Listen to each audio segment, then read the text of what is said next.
with Paul. Okay, now close your right ear.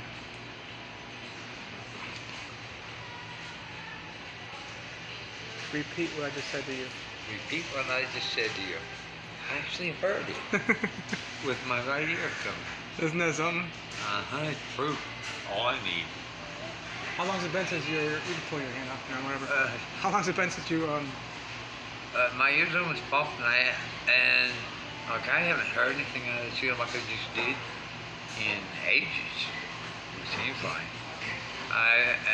Wow. Thank you, Jesus. And as Jesus said, your faith has made you hold my faith in the Lord. Wow. It's made. Einstein said everything's a miracle and nothing is. It's a miracle. I'm here. What caused the problem? What happened? I got my eardrum popped in the face. I The guy cupped his hand, popped my eardrum. What year was that? Ooh. Mid-80s, early 90s. You haven't been able to hear perfectly Long time ago. for a quarter century. Anyway. Thanks. Appreciate you, man. Wow, cool.